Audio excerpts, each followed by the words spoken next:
Guys, on the latest edition of War Week Boxing, we welcome back the incomparable Coach James Gogue.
Holdings proudly presents War Week Radio with 5-decade fight trainer, Coach James Gogue.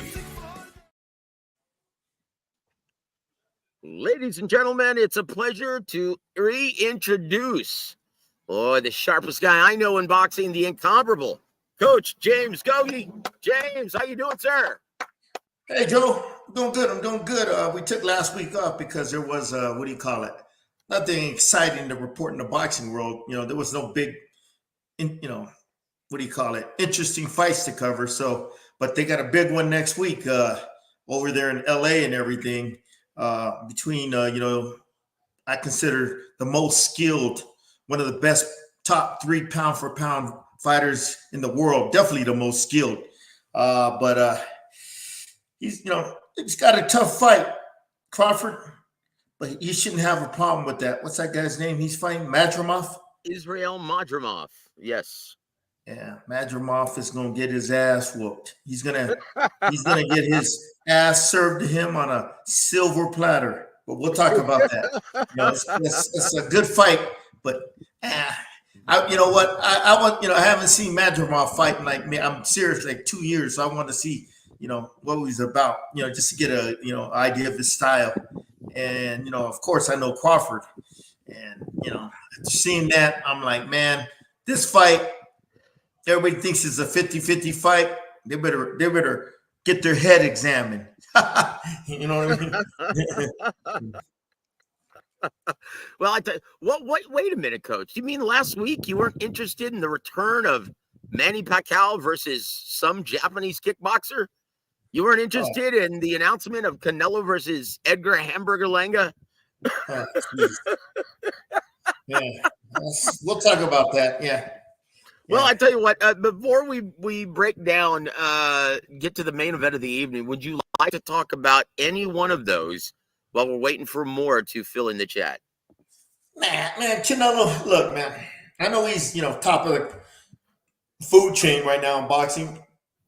But it comes to a point where you got to keep your customers happy, your fans happy.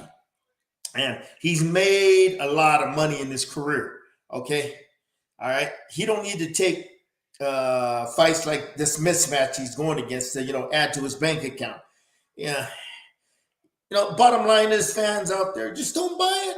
When this pay-per-view numbers go down, okay, he's going to start feeling it, okay? They're going to start putting pressure on him.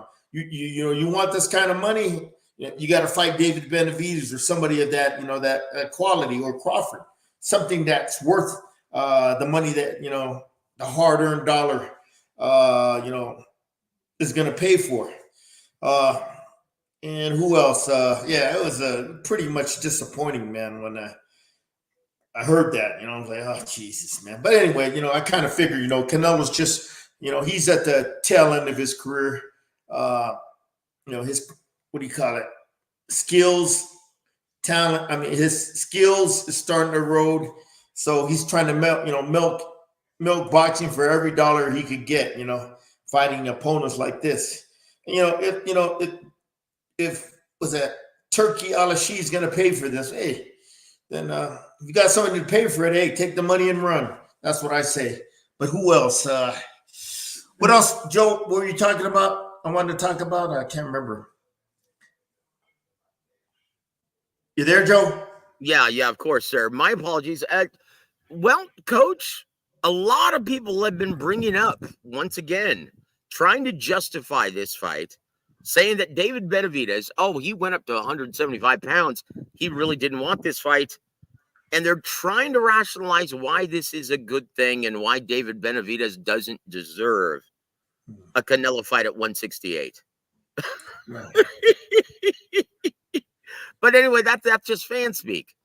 And they're also saying what I think is most interesting. They think by far Canelo is the more heralded Mexican champion, even over Julio Cesar Chavez Sr. Get the fuck out of here. Yeah, man. Fuck out of here with that shit. You can't even. Canelo couldn't carry his jockstrap. Canelo was a very well protected fighter. You notice everybody's fought. All those names he fought, they were past their prime. All of a sudden, I think it was in 2018, the mandatory to Golovkin came up. Everybody wanted that fight. Golovkin was in his prime. Okay. What did he do? Oh, no, I don't want to fight him. Gave up his belt and made him wait 2 years before that match was made. Come on, man.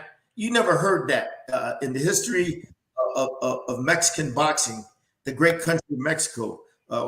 Some of the bravest warriors, pound for pound in the world. You never heard that of guys like Chavez giving up their belt, Salvador Sanchez giving up their belt just to avoid a challenge, okay? Canelo just gave it up, man. That right then and there, that was a red flag. That will always tarnish his image. That's why you see a lot of people talk shit about him. Is because of shit like that. And well, the rematch, he made Golovkin wait a long time.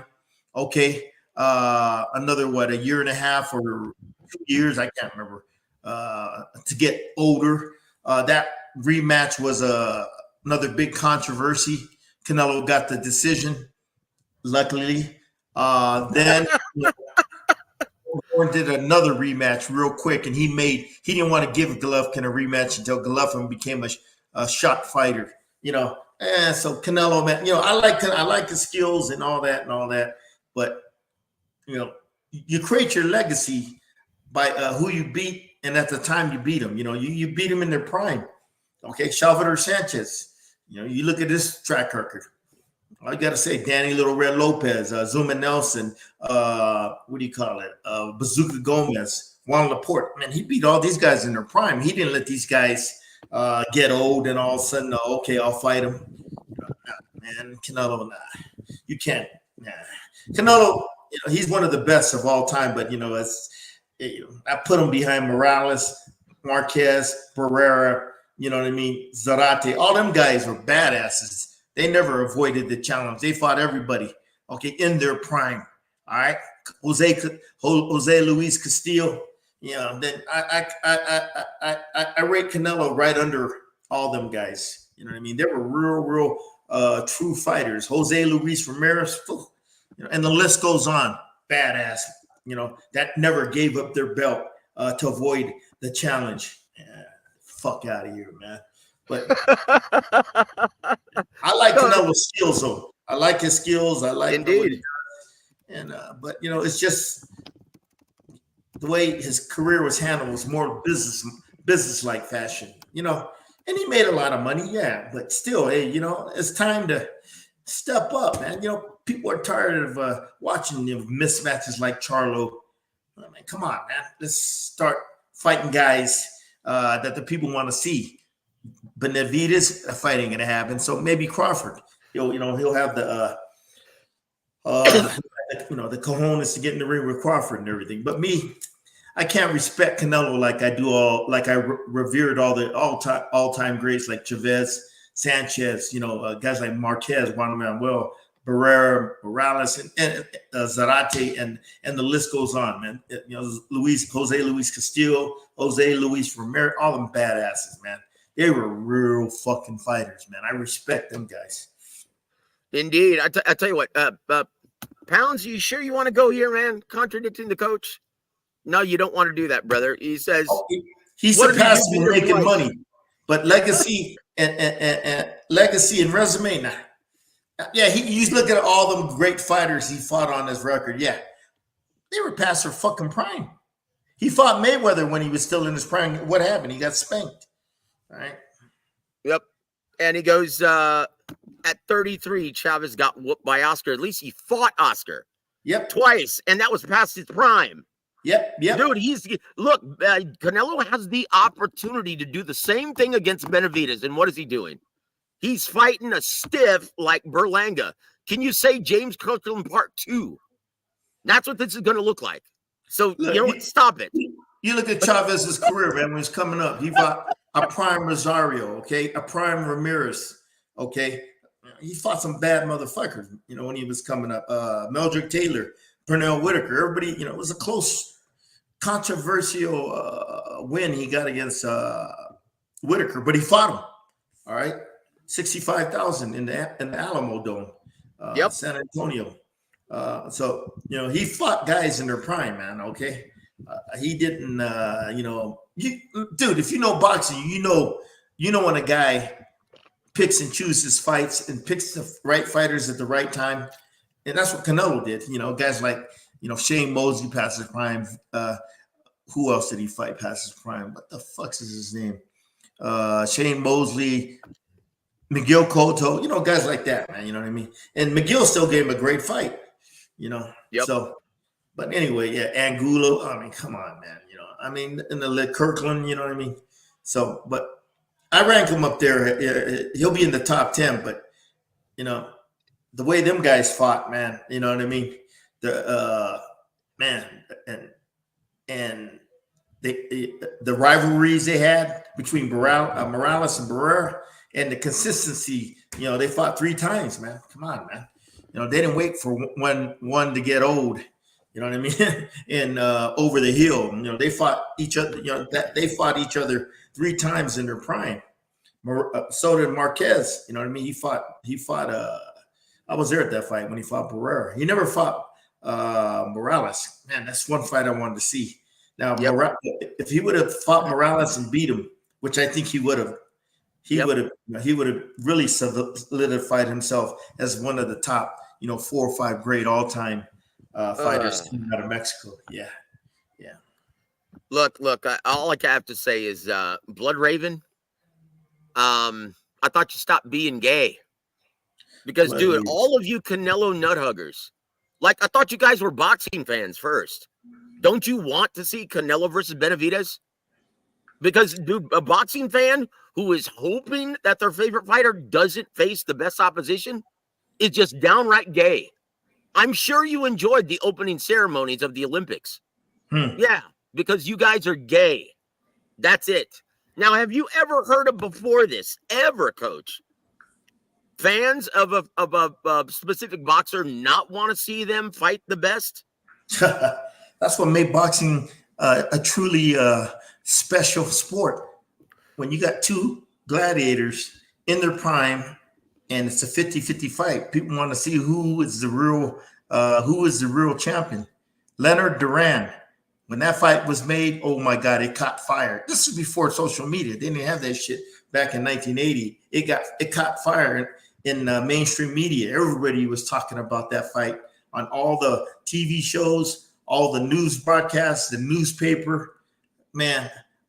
And they were just, they were, what do you call it, tuned in, zoned in, locked in. They wanted to see that fight, and what a great fight that was. 15 rounds. Whew. Yeah, what a fight that was. Okay. And everybody's still talking about that fight. Was it 44 years later? Yeah. So this is the problem that I have with boxing, and Canelo is the prime example of it. Okay, I'm sick and tired of everyone being self-serving in this business, not giving 2 shits about the health of the sport. That's why it's become a niche pastime in this business, in the sports community in the American market. It's become a niche pastime because the best don't fight the best when the demand is there. Yeah. The demand has never been bigger for Canelo versus Benavidez, and it has been this way for the past year. And he had the opportunity twice to fight him. And who did he fight? Jaime Munguia, and now Edgar Berlanga. There is no way in Hades you can rationalize this, guys. And if you do, then you're gay. You're not a real boxing fan. You're a Canelo fan. Just admit it. That's it. And Bruce has the right idea. I have zero respect for Canelo for ducking Benavidez. Well, I lost respect for him when he gave up that belt to fight Golovkin. Yep, there it is. And look, David moved on. Get over. Yeah, he moved on. He moved on. That's right. He moved on because he understands that Canelo will never fight him. Okay, we're in this business. We don't think like that, Pounds. I'm sorry. I'm sorry to upset you, brother.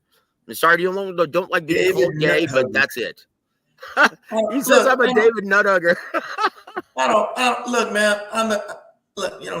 When I do this, I consider myself part of the media. You know what I mean? So I try not to I try to be objective as possible and not hold a bias. I just call it the way I see it and everything. I don't I'm not friends with what's his name, Canelo or Benavidez.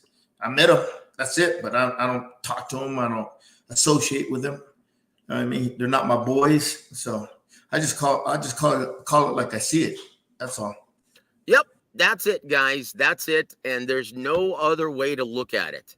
You guys can try to spin it all you want. But the fact that Canelo publicly priced himself out says it all, demanding anywhere between $150 to $200 million. What does that tell you, Gogue? As long as you've been in this business, what does that tell you when a fighter says something like that? When they price themselves out, that really tells me they don't want the fight. You know what I mean? So when a fighter, he just asks just totally unrealistic demands. Right here, he don't want it. He don't want none of that heat. Yeah. Look, and I will say this, though. I will say this, and I talked about this months ago. Guys, I told you guys what was going to happen. Canelo is run out of options at 168 pounds. That's why he's interested in this and then moving on to the Crawford fight later this year or possibly early next. That's why. Because he's all out of big money options at 168 pounds. And when this flops at the box office, as well as pay-per-view, yeah. What is he going to do now? He's going to fight Crawford, and then what is he going to do after that? Me personally, he should, after Crawford, he should call it a day. That's what he's going to do. That's what he's going to do. And why? Because he's all out of big money options. That's it. Well, you never know, man. Fighters, they keep fighting him. But Canelo's, I think he's a smart man. He invested his money. He saved his money. He's worth, shitload of money. He don't need to fight no more, man. So, I think after Crawford, after Berlanga, okay, then if he gets that fight with Crawford, then call it a day, man. You know what I mean? He don't need to quit ruining his legacy or his image by fighting guys, that are don't even make sense. You know what I mean? Not right now and everything, Yep. So El Patuco says, what the hell is going on? Did you guys watch the Benavidez Gvozdyk fight? Yes, so there's no reason not to fight him. It's a bigger money fight with more interest than Berlanga. So why is he fighting Berlanga? Yeah. Oh, listen to this. Listen to this. Facts. Brother, this is the problem with idiots. They can't tell the difference between fact or opinion. Because that is nonsense, guys. Nonsense. Now, once again, if you want to be gay and pull out the Canelo banner, go ahead. There it is, Hands of Stone. He's got the beat. Thank you for supporting the coach on this day. Gay fans are the worst fans. Yes, they are. Yeah. And let's just move on, guys, because this is nonsense. Yeah. Coach, just a brief comment on Manny Pacquiao looking like absolute old dog shit in his exhibition this past weekend. I didn't see it, Joe. Another guy, man. I mean, he ain't got no business fighting. He's 46 years old. He got delusions of grandeur. He thinks he could beat Mario Barrios. Yeah, when he was 34, 35, I see it, but not 46. It's just like when Roberto Duran, he fought like he was till he was like 46, and he fought William Joppy and got destroyed. It took an ass whooping like that for Duran to realize he ain't got it no more. Okay, it's these fighters and the people around him. Okay, telling them, "Oh yeah, you got it, so you could fight and all that." But they have a lot to do with it. If people really cared about them, they say, "Hey man, nah man, this is it. You're old, you're past your prime, you ain't got it no more, and your health is your number one what do you call it, asset you got going on right now to have a long-term life. You keep doing this shit, man. It's gonna take years off your life. You keep on getting hit." So yeah, Manny, I like Manny. He's one of my all-time great favorites, man. What a machine he was in his prime. But the sport is a young man's sport. When you hit your peak, your what do you call it? You hit your peak, your apex in boxing. Then once you hit your apex, it's all downhill. You start going downhill. Downhill meaning your age catches up to you. Your skills start eroding. Your reflexes, your balance, your timing and rhythm, your speed, all that goes away, man. So, but these fucking guys, man, they got to learn the hard way. And if he gets in the ring with Barrios is going to hurt him. You know what I mean? Anyway. So you remember what Don used to say about every fighter, why they fight well past their prime consistently? Because every great champion always believes he's got one great performance left in him. Mentally. That's it. We got that fat delusions of grandeur, I call it. Yeah. That's it. They remind me of a 55-year-old woman who still dresses like she's 18 or 19. Some still got it. The rare ones, guys like Hopkins. Yeah, man, he won a title when he was 46. Yep. Bad motherfucker. It's rare though, man. Jordan won a title when he was 44, but that's rare. Yeah, well, rare. Yeah, most guys don't take care of their bodies like Bernard Hopkins. Yeah. Yep. So I just have to say this once again before we move on. David announced his bid at 175. Yeah, that's because he understands, it's like Canelo. There's no money left. Outside of Canelo, there's nothing for him at 168. And he knew and understood, just like everybody else, that Canelo is not interested. And a fight doesn't happen at this juncture of Canelo's career without Canelo say so. No one can force him. Not the WBC, not anybody. So knowing that, David had no choice. He moved up to 75. And if you can't see that, then yeah, you're a Canelo nut hugger. That's it. That's common sense, guys. And that's knowledge of the business. So anyway, Coach, let's go to the main event of the evening in LA this Saturday night. Israel Madrimov defends his WBA super middleweight title against Terrence Crawford. Well, I tell you what, Coach, what's there to like about this fight, first of all, before we go into the specifics of both fighters? Well, you got what's really interesting is Crawford move up in weight, trying to get another, win another title in his fourth weight division. Yeah. Yep. So, and he's coming off his, spectacular performance, his best performance of his career against Earl Spence like a year ago. So, and this guy, Madrimov, nobody knows who he is. So that's why ticket sales ain't doing too good, I heard. And, but that's, to me, it's watching Terrence Crawford, to win another belt, Yep. And to me, he got the perfect opponent to do it. You know what I mean? This fight, everybody thinks it's going to be a tough fight for Crawford. Yeah, it will, because the guy's bigger. He hits harder, moving up in weight. But it's skill factor, athleticism, speed, boxing IQ. Man, this guy's not even in Crawford's league, and Madrimov will find out. You know what I mean? He'll find out the hard way. He'll get a good payday too. But from what I see, yeah, Crawford, boy, yeah, he's a step or two ahead of him. Yep, there it is, guys. And so we rattle off the tail of the tape for Terrence Bud Crawford, the challenger in this matchup. Guys, Terrence Allen Crawford comes into the ring at age 36. He fights out of the southpaw stance sometimes. He stands in the center of the ring, 5'8". He fights behind a 74-inch reach from Omaha, Nebraska. He comes into the ring with a perfect record. 40 wins, 0 losses, 0 draws, 31 big wins coming by way of knockout. Coach, what does Israel Madrimov have to worry about this coming up Saturday? Everything. Everything. What Crawford brings to the table, he's a complete all-around fighter. I've seen Crawford's development, since he's at 35, 40, 47, and he's evolved to an all-around fighter.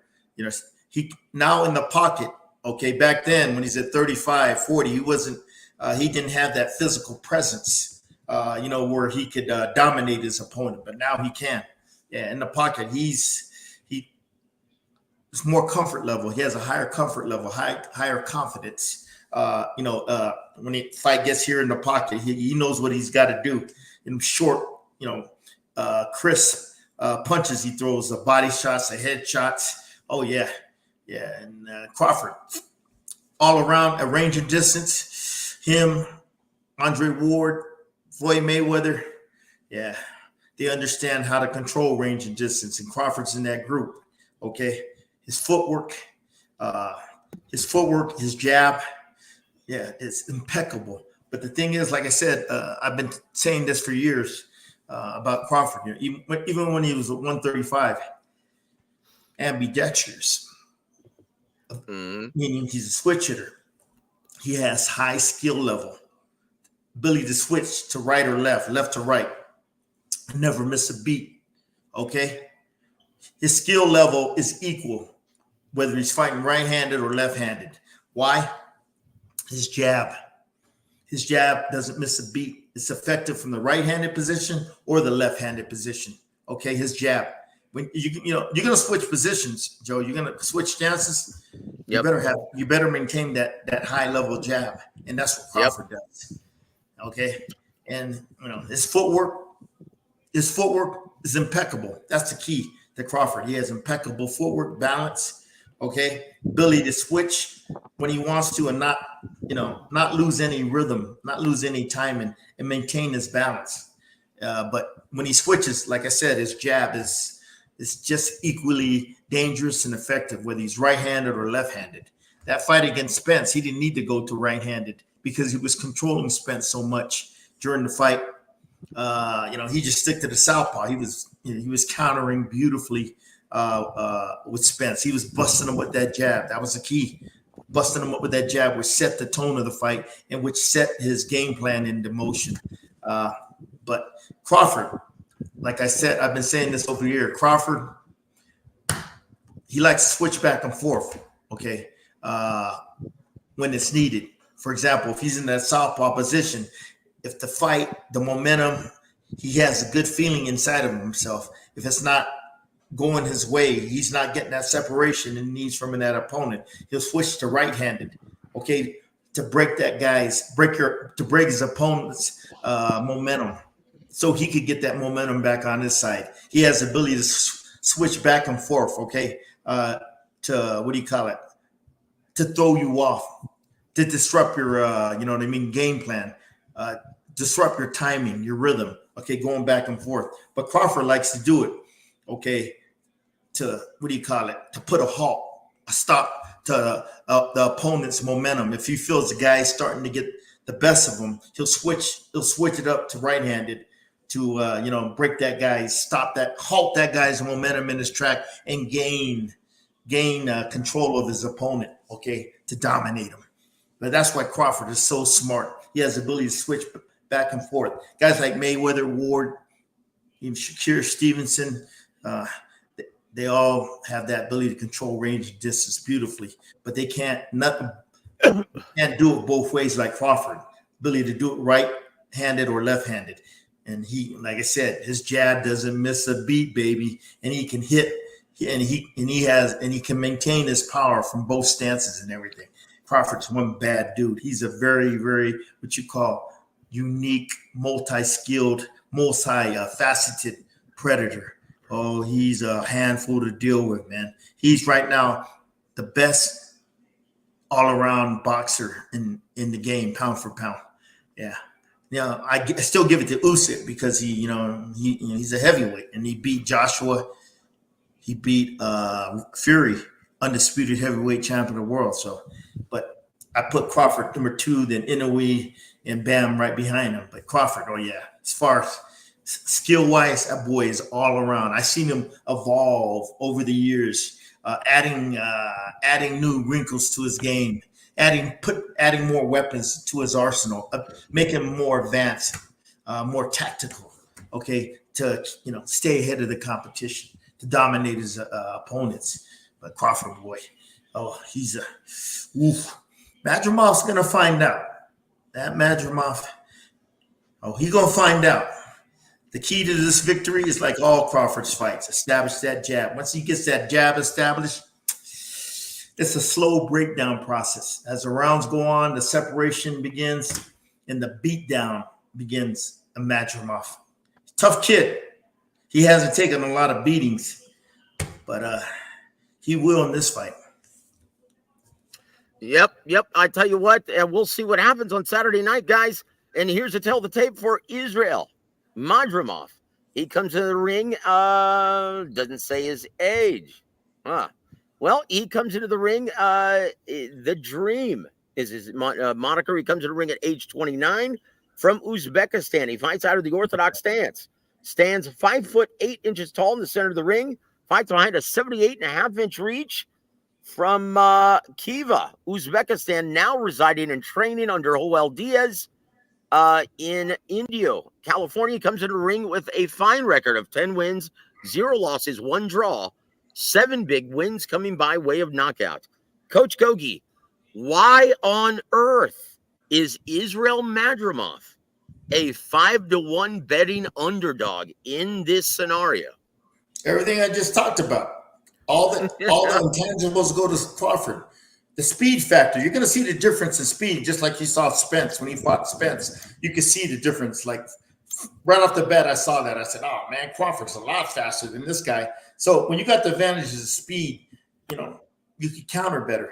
You can set up your offense better. Okay, your eyes see things so much clearer, and you can react better to defend yourself against the guy's offensive attack. So, yeah, it's a very fair assessment. What I see, I don't get hyped up in the internet. Oh, this guy, oh man, it's going to be a 50-50 fight.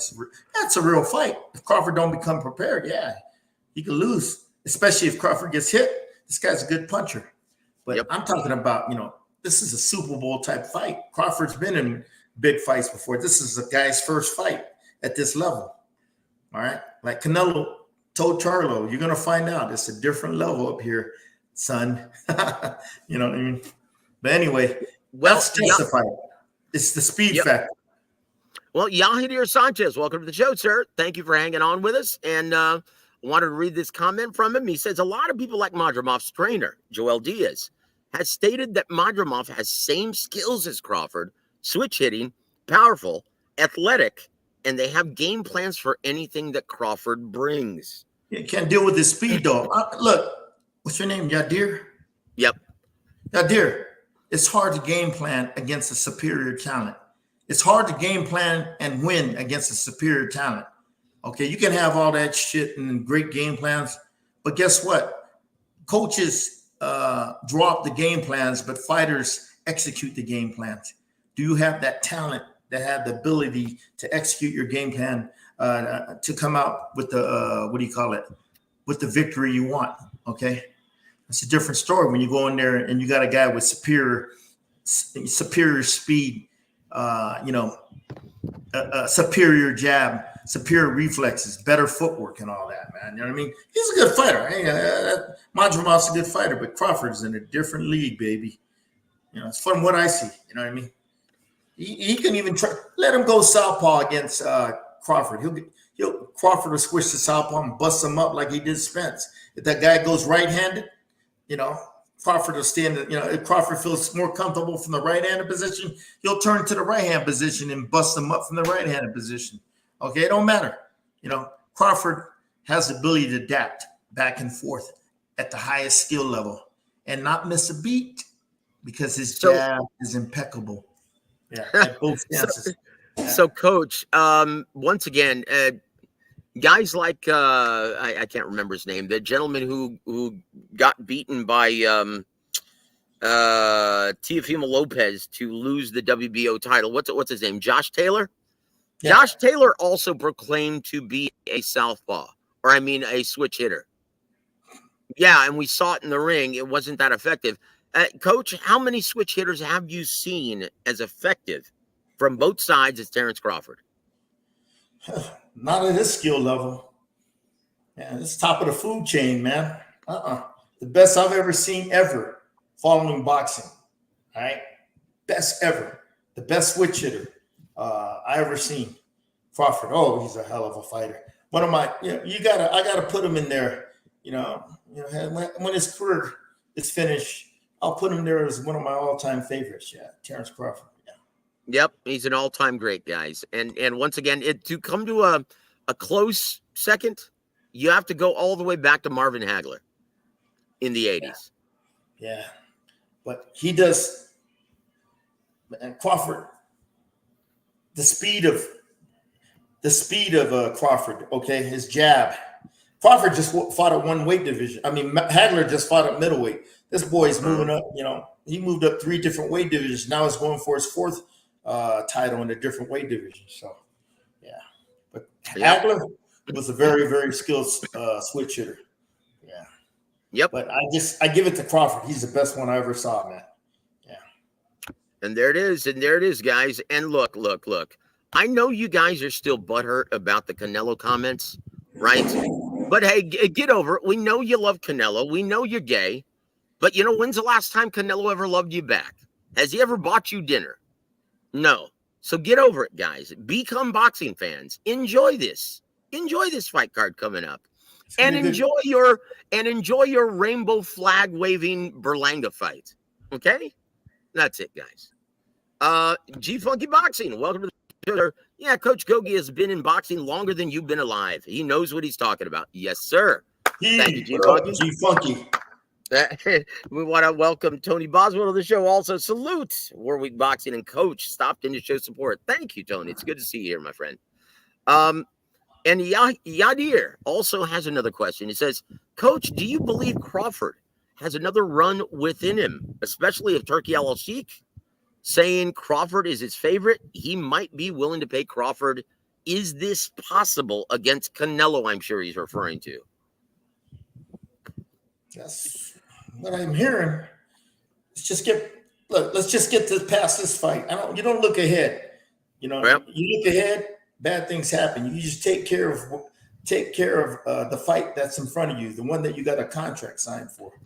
All right, then you move on. But if Turkey, if he puts up that money, Crawford's going to do it. Yeah, and that'll probably be a retirement golden parachute for him, unless he upsets Canelo and there's other opportunities out there for him, man. You know what I mean? Yeah. Pachuco, that's hilarious. No se mamón, way. Oh, dude, that's hilarious. He also said no mames to me earlier, man. I love it. Por eso, you're gay. All right, brother, let's move on. So, Coach, I want to talk more about the what does Madrimov have to do to win this fight? What are the keys to victory, sir? Well, number one, he's got to pray that Crawford comes in the ring hungover. Yeah. Yeah. Yeah. And number two, he has to pray that Crawford, gets lost to the arena and comes in the ring, rushed and not, fully warmed up and everything. Yeah. If he hits Crawford, the knockout. That's it. That's the only way he's going to win. This fight goes the distance to the scorecards. Crawford's going to pick them apart as the rounds go on. Yeah. Get the jab established. Establish that range and distance. Get into the flow of the fight. Then Crawford, he's like Mayweather. He's got a computer right here. He'll decipher everything and he'll figure out what to do. Because you know what he's did in training that as preparing for this battle. Always go back to your training. Always remember what you've done in training, and have the discipline to stick to your game plan.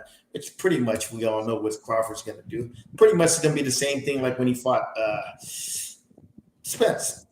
Get that jab established. Bust him up. Okay, bust him up. Break him down. Get inside. You know, if the fight gets inside, Crawford can fight inside now. He's physically strong enough. His technique has gotten better. Okay, on the inside. He throws them sharp body shots, the uppercuts, them short hooks, the short sweeping left hooks. He'll hit you from punches from all angles on the inside, and he'll use elbows at times to hit you. You know what I mean? Like he did in the Earl Spence fight. But he, you know, the fight gets in the pocket. Crawford, he's developed his skill sets, his craft. I don't think this guy can fight in the pocket, Madrimov. No. He needs medium. He needs medium range and long distance. You get him in the pocket, he ain't got none. So if I was Crawford, has a fight, 4th or 5th round, taking him in the pocket, take him to school, bust him up with body shots, break him down, then come back to the head. Once you start hitting the guy to the body, you come back to the head because the head's it's going to open up the head shots when you hit him with good body shots. I take him inside to the body. 4th, 5th round when he's slowed down, you take a little steam out of him, you let a little air out of his tires, then you start hitting him to the body, start taking more out of the air out of his tires, start slowing his legs, start taking, weakening his legs by hitting him with them body shots. Okay. And Crawford too, he's become, when he gets in that medium range, he'll snap them jabs in your face when you don't expect it. He don't just stay at range or distance to hit you with the jab. When it gets like a medium range, he'll still bust you up with that jab. That's his number one weapon, is that jab. Yeah. That's why he's a dominant fighter, baby. So if you were Joel Diaz, how would you actually prepare camp for someone like Terrence Crawford in preparation for that enigma? Have right-handed sparring partners, have left-handed sparring partners. Switch them up during the round and round by round. Have a spar southpaw one round, spar southpaw for a couple rounds, and bring in a right-hander for a couple rounds. Or when during the round, you know what I mean, switch it up. A minute and a half mark. If you have a right-handed sparring partner, bring in a southpaw sparring partner. So you get that change of look, which Crawford likes to do in the fight, going back from right to left, left to right. You know what I mean? You get that feel, you get that comfortability. You got to do all this shit in training, and then you get bringing guys with speed to get Madrimov's eye sharp, so he can slip those punches or defend against those punches and see those punches better. Yeah, stuff like that. And that's what I would do. The sparring partners would be to get some good sparring partners to help them out. Then then have a good game plan on how they want to attack Crawford or defend against Crawford. You got to neutralize that jab of Crawford. If you don't neutralize that jab, he's going to keep getting hit by it round after round. Professional boxing, little bit. He's going to be fighting with 10-ounce gloves. You keep getting hit by them 10-ounce gloves in a fight. It ain't sparring where you got that headgear to protect you. You keep getting hit. Your eyes start slowly swelling up. Your face starts swelling up. Your mouth starts getting busted up. Your nose starts getting busted up. That's the start of the breakdown process with that jab. Then you start hitting to the body, break them down even more. Then you start putting your combinations together. You know what I mean? It's slow attrition. You keep hitting the rock, eventually it's going to crack. And Madrimov's going to be a tough piece of meat. You don't just put a tough piece of meat. You just don't cook a tough piece of meat. You got to break it down, tenderize it, soften it up before you put it in the oven to bake it. Okay, that's what my philosophy is.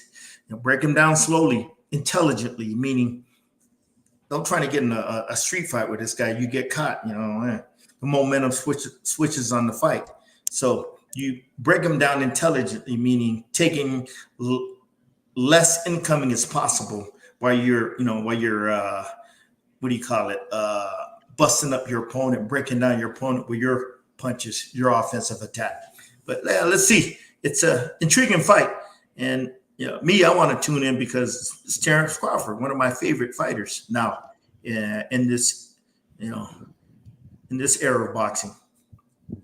Indeed. I tell you what, let's take a look at, well, first of all, before we move on to examine the rest of the card and get your opinion on some of the fights on the entire fight card going down at the BMO Stadium in LA, California. Let's take a look at these odds, Coach. Now, I did say that I talked about Israel Madrimov being a 5-1 betting underdog going into this. Boy, that seems a little wide, but Terrence Crawford is listed as a 7-1 betting favorite and sits on most sports books as a -700, with Israel Madrimov being a +500. Coach, you agree with those odds? Yeah. From what I've seen, look, I haven't seen Madrimov fight in like 2 years, so I decided to watch a little his last fight, watch the tape, and I'm seeing okay. But I know how Crawford fights, so I seen that. And I'm like, oh yeah, okay. Crawford can do this, he can do that. Counter him at this situation, counter him in this spot, establish this jab. Hit the guy with body shots, counter with that short right hook. That's one of the weapons. That's one of the punches I would concentrate on is that counter check right hook when he's from the southpaw position. Because if what's his name, he likes to come in with his left hand low. Well, that's keeping your face exposed. So catch him with that what do you call it? That counter right hook when he's coming in. Yeah. So and there it is. There it is, guys. I see a lot of stuff. I see a lot of stuff that he can exploit Crawford. And I looked at Madrimov. I'm like, okay. So I got to tell you what, guys, we go to the official prediction from Coach James Gogue. Coach, pull out your crystal ball. How do you see this one playing out? And keeping, guys, this is boxing. This is a theater of the unexpected. Anything can and often does happen in these big events. That's why we watch. So, Coach Gogue, how do you see this one playing out, sir? Like I just said, Joe, he's going to be Terrence Crawford is going to be Terrence Crawford. First round, he's going to fill you out. Okay, he's going to get in the rhythm. He's going to make sure his timing and rhythm is getting into flow. Is make sure his balance and footwork's good. He's going to establish that jab. That's what he's going to do. To what do you call it? He's going to establish this jab to to find his range. He needs to be the most effective, and that jab is going to be beautiful. And has the fight warms up. Everything's going to the counter punches. Terrence is one of the best counter punches in boxing. You make a mistake, he'll take advantage of it within the splits, within a tenth of a second. Okay, cat quick. His step back counters. He'll take a step back if you lunge in and counter you real effectively. You take a step in, that little check right hook he throws, he'll hit you with. So Crawford, like I said, he's got a computer in his head. He'll process all the information. Then as the fight goes on, he'll have a good feel on what he needs to do to beat your ass. And just it all comes down to training, Joe. Always remember your training, okay? What he did in training, that's what you can do in the fight. Apply it. Everything. It's gonna be like the Spence fight. Especially if in close quarters. This guy can't fight in close quarters, so I'd exploit it big time. I'd hit him with them short, compact punches, combinations coming from all angles that Madrimov's not going to see. He's going to get his ass whooped. Yeah. Coach, the way I see this, and there you go, Coach predicts an ass whoop in care of Terrence Crawford. Look, the way I see this, guys, and they fight very similarly, but Madrimov is a little more athletic. He's bigger. They're both just as strong, but that wasn't a serious problem for Terrence Crawford earlier, a couple of years ago. And it looks to me like it's going to be a carbon copy, a replay of Igas Kavaliauskas, Coach, from Lithuania. And that's what it looks like to me. He's a better fighter than when he fought Igas Kavaliauskas, okay? He's developed to a better all-around fighter, all right, since he fought Igas. I wholeheartedly agree. It's impossible to argue with that. Yeah. But there it is, guys. There's Coach's official prediction. Now let's look at the rest of the card. You've gotten the co-main event. I think it's going to be Isak Pitbull Cruz versus Rayo Valenzuela. Coach, do you like this matchup? I always like watching Pitbull. He's physical. He's ferocious. He takes no prisoners, boy. Yeah, boy. Every punch he throws has bad intentions, like Mike Tyson used to say. One thing I like about Pitbull, he has this uncanny ability to time you. Okay, when you get in range, or when the opponent gets in range, or when you get in range, he has that ability. Once the opponent throws, he'll throw at the same time as you. You know what I mean? To what do you call it? To catch you with solid shots. For example, he has this ability to, when you're fighting. Old time trainers used to tell me, when you're fighting a guy with speed, they used to tell me, get your distance right and throw at the same time he throws. When he's throwing, you throw at the same time. Okay. Because when he does that, he opens up, boom, and that's what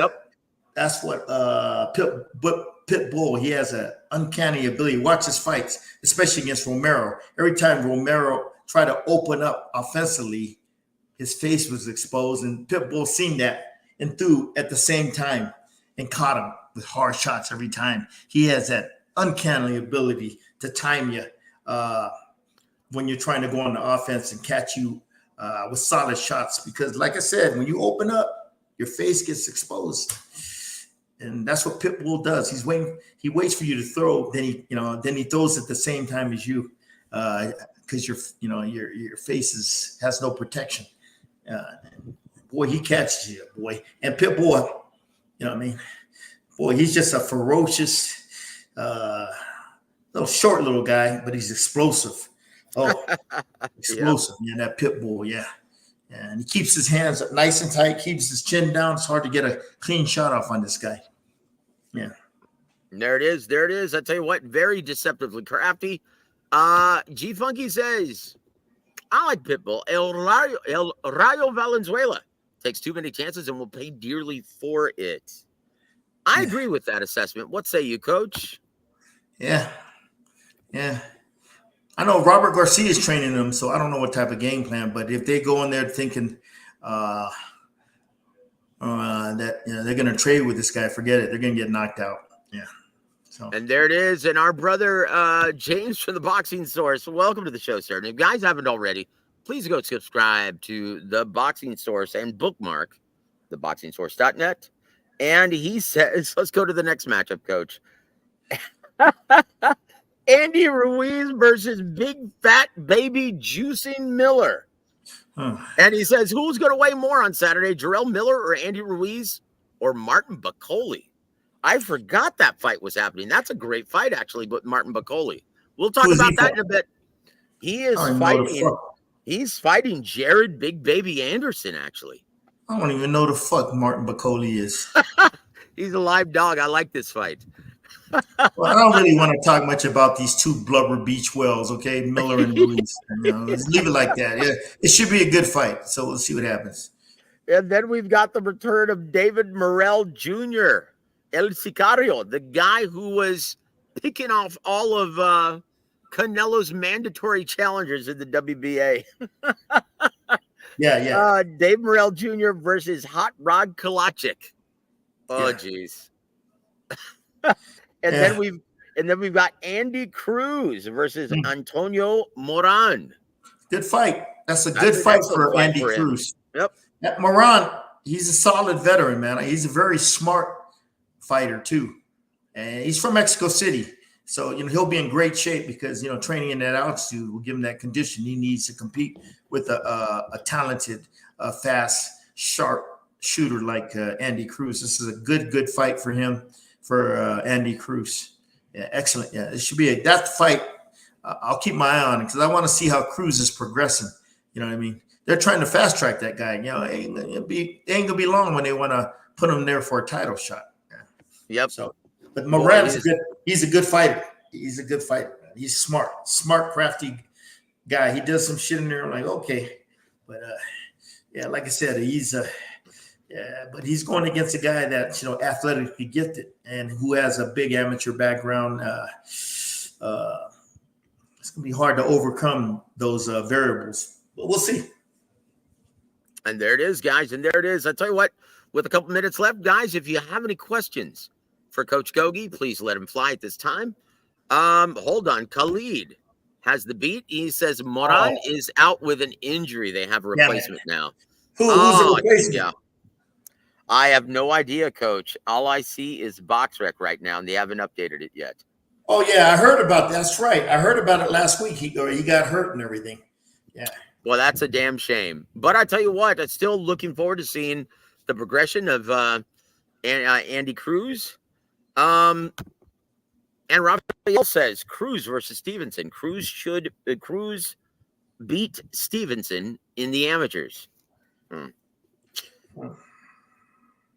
Well, we'll see what happens, guys. Just looking forward to seeing them all back in the ring. Looking forward to this event on Saturday. It's going to be from LA. And Coach, well, let me find this comment that Chief Funky made. He was talking about the only loss that Terrence Crawford is going to suffer this Saturday is his ticket and pay-per-view purchases. Yeah. Yeah, oh, boy. It's not going to do good. It's not going to do good at all. I'd be surprised if it does 40, 50,000.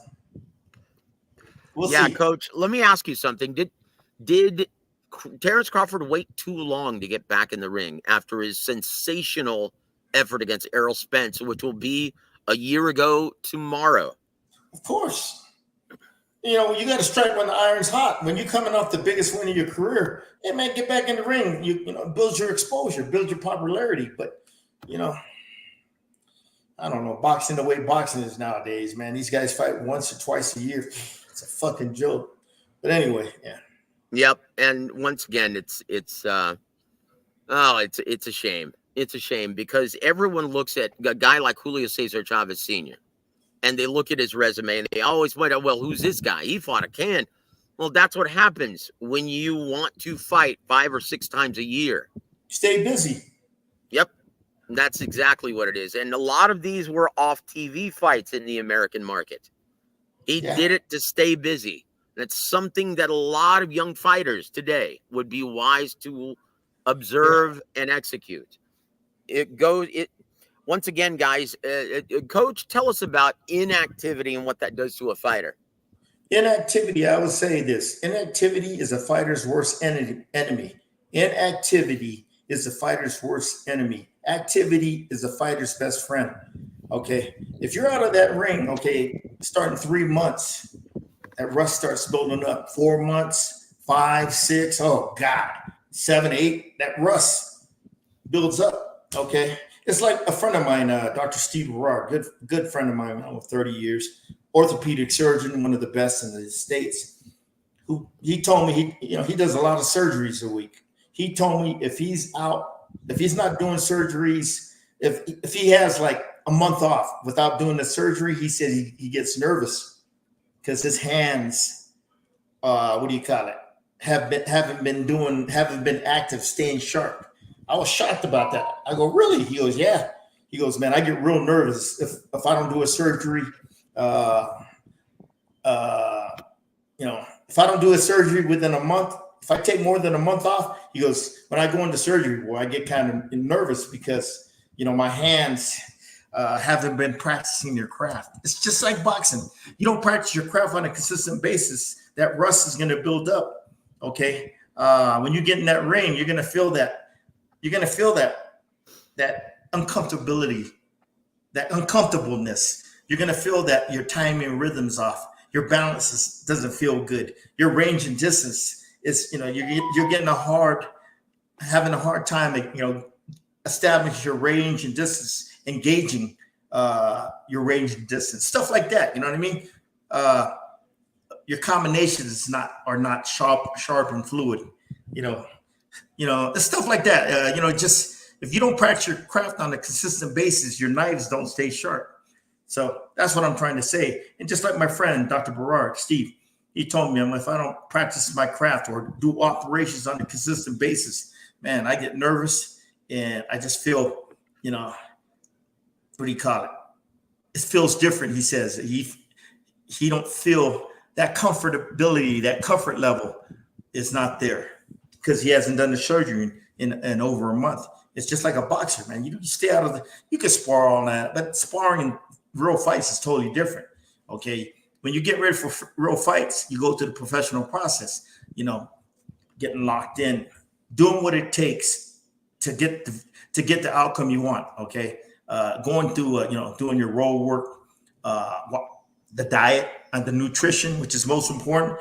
Start taking your weight down, training in the gym, polishing up on your fundamentals, developing a game plan on what it takes to beat your opponent and all that stuff. Okay. You ain't done it in a while. You can feel you're not as sharp. Going into camp, all the little things you forget, you got to remind yourself. So when you go into then the fight night, comes, the weigh-in, day before the fight, you got to remember how to, take that weight off the final 3-4 pounds to make that weight. Then you got to, rehydrate yourself. You got to get that feeling of rehydrating yourself and getting strong again. Then the day of the fight, the fight night jitters, going into the arena, going into the dressing room, you know what I mean? Getting your hands wrapped, getting loosened up when they call you, and hey, you're next, putting on the gloves, okay, wrapping your hands, okay, shadow boxing, getting a good sweat, stretching out good. Then then they say, hey, you're up 15 minutes. You're putting on the gloves, okay, 8-ounce gloves, putting the tape on it, and if you even put on the 8-ounce gloves in a while, you're going, damn, this is different. You know what I mean? All that stuff. Then it's time to walkout time. You're walking out to the ring, in front of a crowd, the spotlight, the TV cameras. Yeah. If you don't do that for a while, you forget, and you get that uneasiness that your comfortability is not high. Then when you get in the ring, man, it's different. But if you're fighting all the time, man, boom, boom, boom. Okay, yeah, we just fought. Okay, yeah. You know what I mean? Your knives are still sharp. You understand what it takes, the process, and what it takes to get ready for a professional fight, what it takes to make the weight. The day of the fight, you just fought a couple months ago or a few months ago, and going to the ring, going to the fight, going into the dressing, wrapping your hands and all that. You know what I mean? It ain't 8 months ago. It's just a few months ago that you've done that. So you still have that comfort level. Yeah. But when you get in the ring, you know what I mean? Okay. Yeah. I just fought 2 months ago, 3 months ago. So there ain't no rust on me. Okay. So, you get in there, your timing and rhythm balance is good. You got a better sense of your distance. You can start establishing your jab better, your timing and rhythm. You can get in the flow of the fight better. Yeah. Because you don't have all that rust off you to shake off.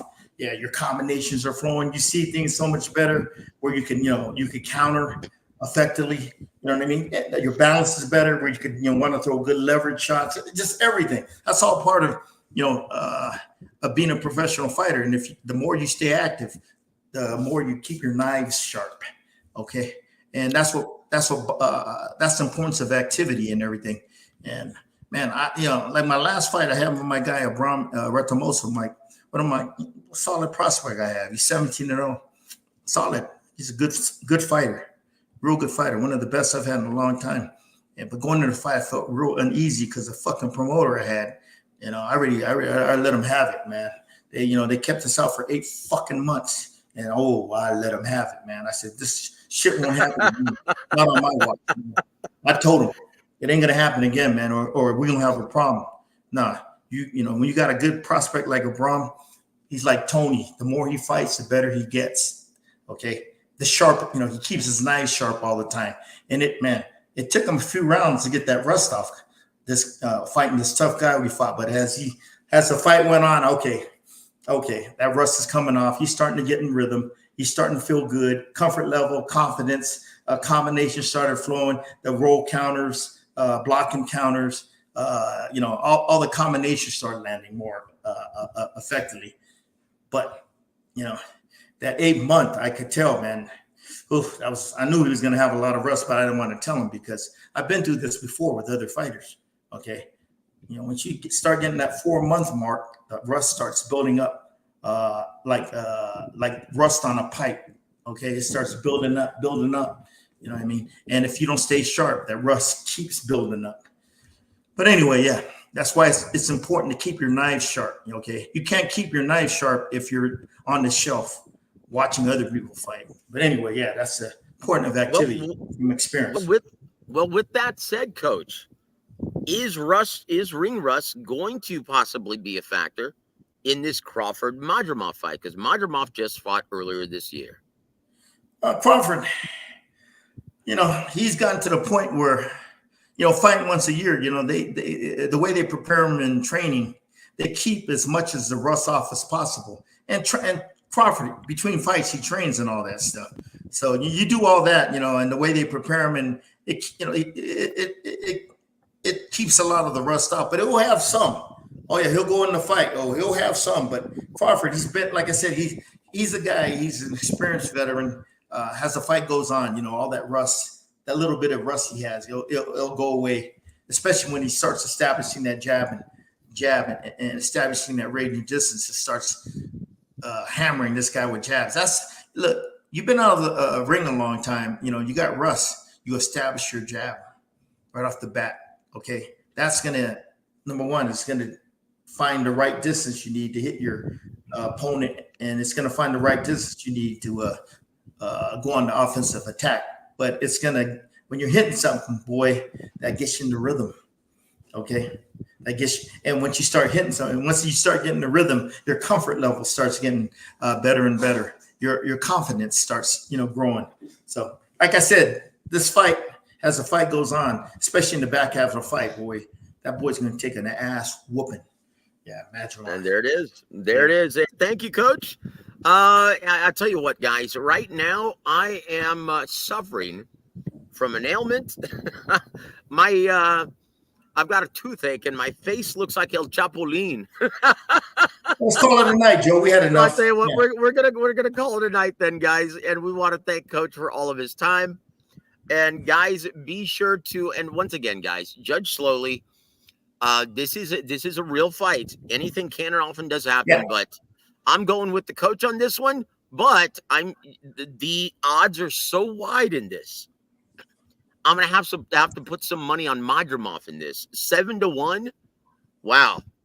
Tell you what, I'm at least gonna put a little bit of coin, man, on Madrimov just to make this a little more entertaining for me. Like I said, Joe, I didn't even know what the odds were in this fight. Yep. And I haven't seen Madrimov fight in 2 years, so I had to get a little familiarity with him. So when I seen it, I'm like, okay, yeah, Crawford. This gonna be, when you told me the odds, I go, yeah, they justify it. Yeah. And there it is, guys. There it is. But guys, look for us tomorrow. We're going to be on the air with Rick Glazer. And I'm sorry, I'm going to try to work something out with Coach Ronnie, but I think he's going to be busy with his fighter, David Morrell Jr. So look forward to that the following week on Tuesday. We'll catch him when he gets back. But guys, Canelo lovers, Canelo rainbow flag waving guys, I'm going to have a special War Week radio chat episode. If you guys want to come and tangle with me and state your case for Canelo being better than Chavez, yeah, I'm going to set the stage. You guys, I'm going to drop the link. You guys can come on, state your piece, right? And if you don't, then shut up about it, all right? So God bless all of you guys. Coach Gogue, any parting shots for our listening audience there? No, let's just hope it's an interesting fight next week. They got a couple of, few of them that I want to see. So let's just, let's see what happens, see how it plays out, But Crawford, like I said, he's one of my all-time, he's going to, after he retires, he'll be put on my list as one of the all-time favorites, all-time greats. And he earned that right, though. Yeah, that's a bad dude, Crawford. Can you ever imagine Crawford avoiding someone like, say, David Benavidez? I know a lot of people are saying that he's avoiding Boots Ennis, but that's unrealistic. He's actually, you can think about this. He's actually doing Boots Ennis a favor right now at this juncture of his career, isn't he? Yeah. And there it is, guys. So on behalf of Coach James Gogue, I'm Joseph Heron. You've been listening to Warwick Boxing. Have a great week, everybody.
Holdings proudly presents Warwick Radio with 5-decade fight trainer, Coach James Gogue.